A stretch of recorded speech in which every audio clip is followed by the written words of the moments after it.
Officer તરીકે કાર્યરત છે। આ પહેલા સરે 8 વર્ષ સુધી શિવશાહ મેડિકલ કોલેજ એન્ડ હોસ્પિટલ સુરેન્દ્રનગરમાં ક્લિનિકલ સાયકોલોજીસ્ટ તરીકેની સેવા આપી ચૂક્યા છે। એ પહેલા સરે 4 વર્ષ અને 3 મહિના સુધી સરકારી government arts and commerce college Jadar ખાતે આસિસ્ટન્ટ પ્રોફેસર તરીકેની ફરજ બજાવી છે। તેમણે બાબા સાહેબ આંબેડકર ઓપન યુનિવર્સિટીમાંથી દારૂના વ્યસનનું માનસિક સ્વાસ્થ્ય અને આત્મહત્યાની વૃત્તિ જેવા વિષય પર પીએચડીની પદવી પ્રાપ્ત કરી છે। તેમણે માનસિક સ્વાસ્થ્ય ક્ષેત્રની જાણીતી સંસ્થા બીએમ ઇન્સ્ટિટ્યૂટ ઓફ મેન્ટલ હેલ્થમાંથી પીજીટીઆરપી નો અભ્યાસક્રમ પૂર્ણ કર્યો છે। તેઓ ગુજરાતી ભાષાના મનોવિજ્ઞાન અને સાયકોલોજી અને માનસિક સ્વાસ્થ્ય ક્ષેત્રે લોકજાગૃતિ લાવવા માટેના કાર્યક્રમમાં તેઓ શાળા, કોલેજ, સામાજિક સંસ્થા અને વિવિધ જાહેર કાર્યક્રમોમાં નિયમિતપણે એમના વ્યાખ્યાનો અને લેક્ચર આપે છે। મનોવિજ્ઞાનના વિષયને ખાલી શિક્ષણ જગત પૂરતું સીમિત ન રાખતા તેમણે સમાજના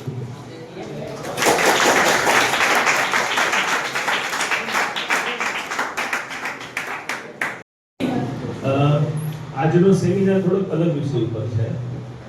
પહેલા તો આપણે આપણા આમંત્રણને માન આપીને સ્પેશિયલ સુરેન્દ્રનગરથી પધારેલા પ્રતિક આચાર્ય સર એનું કાર્ય સ્વાગત કરીએ આપણે।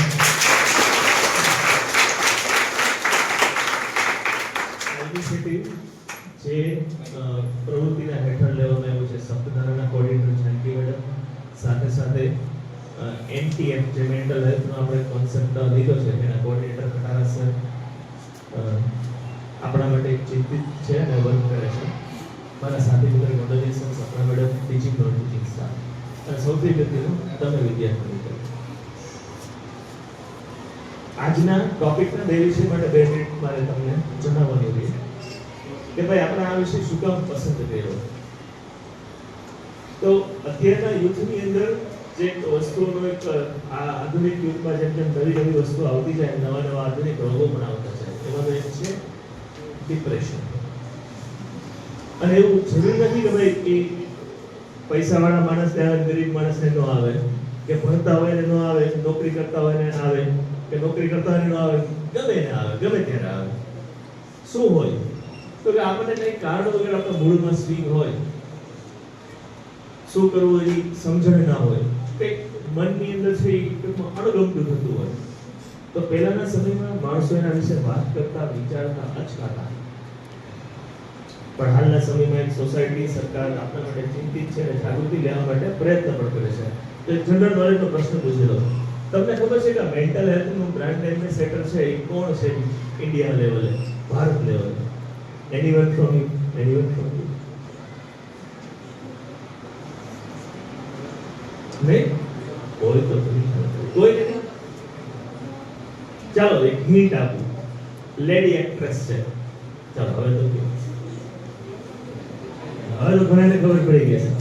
એક સમય એવો આવ્યો કે એમને પણ અલગ અલગ પ્રકારના વિચારો આવ્યા, શું થયું સમજાતું નહોતું, અને પછી ધીમે ધીમે કન્સલ્ટ કર્યા એના પેરેન્ટ્સે, એમના સાથી મિત્રોએ એને હેલ્પ કરી અને પછી એમાંથી બહાર આવ્યા અને પછી એને કીધું કે આ વિષય ઉપર વાત થવી જોઈએ, ચર્ચા હૃદયપૂર્વક ખૂબ ખૂબ આભાર માનું છું। હવે પહેલી વાત શરૂ કરતા પહેલા એ કહી દઉં કે તમારી બસનો ટાઈમ શું હોય છે? ઓકે, તો 12:15 12:30 સુધી બરોબર છે ને? એટલે હું એ પ્રમાણે ચાલું। મારી પાસે અહીંયા 3 વિષય છે। પહેલો છે વ્યસન મુક્તિનો, બીજો છે માનસિક સ્વાસ્થ્યનો અને ત્રીજો છે સોશિયલ મીડિયાની અંદર જાગૃતિ। આ ત્રણેય વસ્તુને આપણે સાથે હાઇબ્રિડ રીતે રહેશું। બીજી વસ્તુ કે મારું સેશન ઇન્ટરેક્ટિવ હશે, તમારા પ્રશ્નો ગમે ત્યારે તમે પૂછી શકો છો અને હું અહીંયા પણ તમને કેટલાક પ્રશ્ન પૂછીશ અને તમે તો વિજ્ઞાનના વિદ્યાર્થીઓ છો એટલે તમે ઘણા બધા પ્રશ્નોના જવાબ આપી શકશો એવી મને પૂરતી આશા છે। આપણે સીધા આગળ વધીએ। ઓકે, અહીંયા એક પ્રશ્ન છે, તમાકુનું વ્યસન વ્યક્તિ કેવી રીતે શરૂ કરે છે અને એને છોડાવવું કેમ મુશ્કેલ બને છે? કેમ લોકો તમાકુ કેમ વ્યસન કેમ કરે છે? કહી શકો? તમારા ઘરમાં, પરિવારમાં, આડોશી પાડોશી, સગાવાલા બધાયને હશે ને?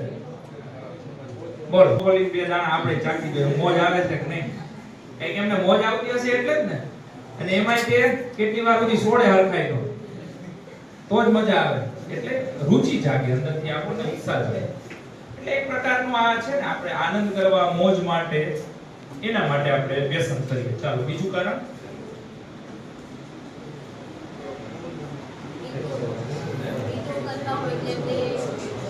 યસ, એટલે કે સારી વાત એ છે કે લોકો હંમેશા છે ને, આપણે તમારે ઓબ્ઝર્વેશન લર્નિંગ ની થિયરી આવે છે કે આપણે હંમેશા નિરીક્ષણથી શીખીએ છીએ. એટલે કે જ્યારે તમે બીજાને જોવો છો ને, એટલે એવું જ વર્તન કરવાની તમને અંદર ટેવ પડી જાય છે, આદત પડી જાય છે. એટલે વાત સાચી છે બેટી કે આપણે બીજાને નામનું તત્વ હોય છે જે મગજને ખૂબ જ અસર કરે છે. જે આમ લખેલું છે કે કેવી રીતે યુવાનો શરૂ કરે છે.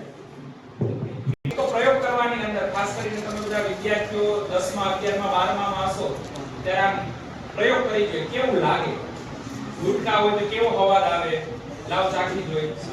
અને એમાં ભાઈબંધને કઈ બે દાણાની ભાઈબંધી લે ને મુંડા કાઈ નો થાય. બે દાણાની ભાઈબંધી એટલે ઓલાને એમ કે લાય બે દાણામાં હું ખાવાનું એમ. એટલે એક વારથી કઈ થતું નથી. પ્રકારનું નેગેટિવ રિઇન્ફોર્સમેન્ટ સમય સાથે કેવું છે, આપણું બોડી છે ને, કોઈ બાઇક ઇફેક્ટ સાથે પછી ધીમે ધીમે સાઇડ ઇફેક્ટ્સ ઓછા થઈ જાય. કેમ કે આપણું બોડી છે ને એની સાથે કોપ અપ કરે છે, એની સાથે એડજસ્ટ થઈ જાય છે.